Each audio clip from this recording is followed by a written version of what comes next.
Do you ever feel like no matter what you do, she's always the victim and somehow you're always the one apologizing? She constantly twists the story, flips the blame, and before you know it, you're the bad guy again. And you start wondering, am I crazy or is she just narcissistic? But she doesn't fit that loud, arrogant, stereotypical narcissist that we all imagine. She's soft spoken, kind on the surface, and that's the danger because some narcissists don't shout, they whisper. They hide in plain sight behind empathy, vulnerability, and charm. These are covert narcissists, subtle, strategic, and almost impossible to spot until you're already hooked.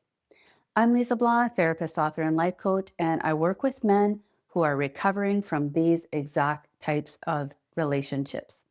Today, I'm talking about 7 signs that your partner might be an undiagnosed covert narcissist. And stay till the end because I'll share the single most important step you can take to start breaking free. Okay, so sign number 1 is she's always the victim. When you're in a relationship with a covert narcissist, one thing becomes clear really fast. No matter what happens, she's always the one who's been hurt, always the one who's been wronged. Maybe you set a simple boundary. Maybe you say, I just need an hour to finish my work. And suddenly she's in tears, accusing you of being cold, selfish, or even abusive. Even when she's the one that lies, breaks a promise, crosses a line, somehow her pain ends up back on you. And before you realize it, you're explaining, defending, apologizing, just to calm her down and restore the peace. This is how a covert narcissist operates. It's how they protect their image and keep control by slipping into the wounded victim role whenever they're challenged, and you end up too busy trying to comfort her that you just stop confronting her. And that's not love. That's emotional manipulation disguised as victimhood. Sign number 2 is her love feels conditional and strategic. When you're with a female covert narcissist, her love feels deep and unconditional at first. She mirrors your energy, your dreams, your empathy, but over time you realize that her affection has strings attached. When you do what she wants, she's sweet and affectionate. But the moment you say no or express your needs, it's like someone flipped a switch and her warmth turns to ice. And even when you do everything right, it's never enough. She criticizes, compares, and constantly moves the goalposts.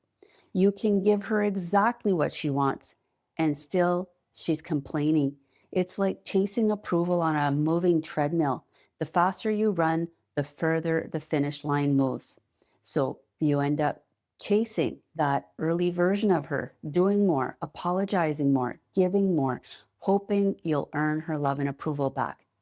That's not love. That is control because her affection isn't about connection. It's about your compliance. Love shouldn't make you feel like you're on probation. Now, we all have moments of selfishness or emotional overreactions. That's human. What I'm talking about here is a pattern, a steady undercurrent of manipulation, control, and emotional punishment that chips away at your sanity one moment at a time. Now, if this video resonates with you, please take a moment to like, comment, subscribe, and turn on the notification bell. It helps me reach more men like you who are ready to see the truth and start taking their power back. Sign number 3, she twists reality. Covert narcissists don't rewrite the truth all at once. They distort it slowly, weaving in just enough truth into the lies to make you doubt yourself. So gaslighting isn't built on lies alone. It's built on fragments of truth. A covert narcissist counts on you being reasonable, on you having empathy, and you needing to make sense of things. She knows that if she anchors her story into something that's partly real, your mind will accept the rest. So let's say you forgot to text her back once. Maybe you did sound frustrated after being pushed too far. And because those small details are true, she uses them to support a larger distortion. that you're selfish, unstable, the one who's always creating drama or conflict. And that's the genius of it. It's also the cruelty of gaslighting because it doesn't erase reality all at once. It edits it into these believable frames until you can't tell what's real and what's not. So you start running all these mental audits after every conversation. Did I really say that? Maybe I did overreact. Maybe she's right. And each time your confidence shrinks a little more and you stop trusting your own memories. Sign number 4, she hides behind the good person mask. When you're with a female covert narcissist, it's like living with two different people. To the outside world, she's kind and compassionate, always the helper, the listener, the one who means well.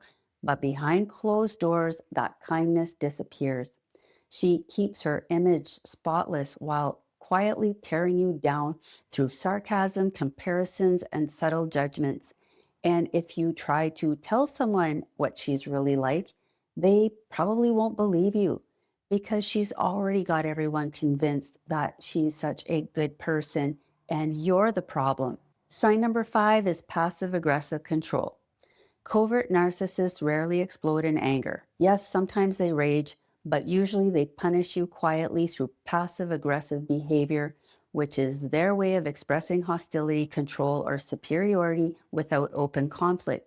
They do it with silent treatments, pulling away from you until you chase them, with sarcasm disguised as humor, cutting you down while pretending it's just a joke and then accusing you of being oversensitive, with backhanded concern, with comparisons and guilt tripping, shaming. Every one of these is a passive aggressive tactic, and they serve one purpose: to stay in control while appearing like the victim or the morally superior one. Sign number 6 is thinly veiled insecurity. So, when you're in a relationship with a female covert narcissist, at first her sensitivity looks like vulnerability. She's easily hurt, overly self critical. She just needs a little extra love. She's highly empathetic. But soon you notice a pattern that her insecurity always costs you something.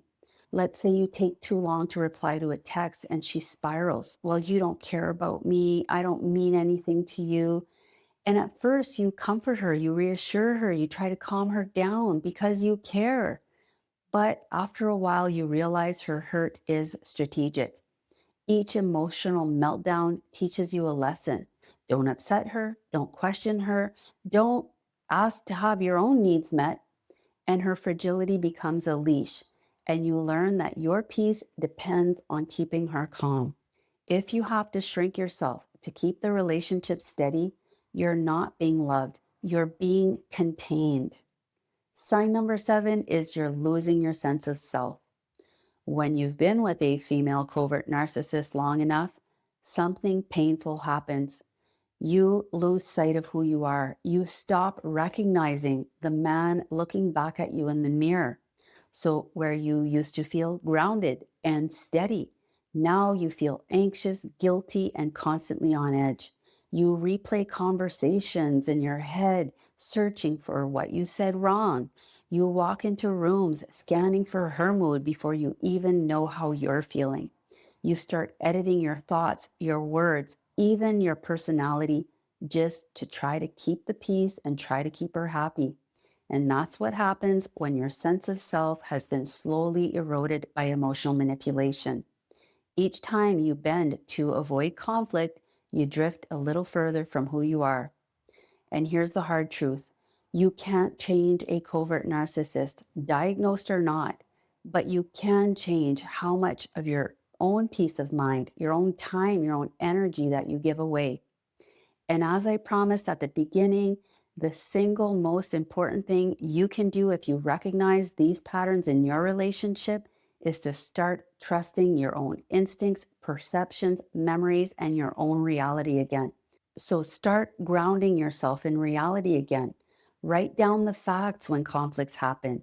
It helps you see the pattern, not just that particular moment in time. Talk to someone safe, a friend, a coach, a therapist, someone who understands narcissistic abuse and won't minimize your experience. Whether you leave now or later, your recovery begins with one choice: to start trusting yourself again. If this video resonated with you, please consider joining my private membership community, which is a place where we go even deeper into understanding how to break free from these toxic dynamics.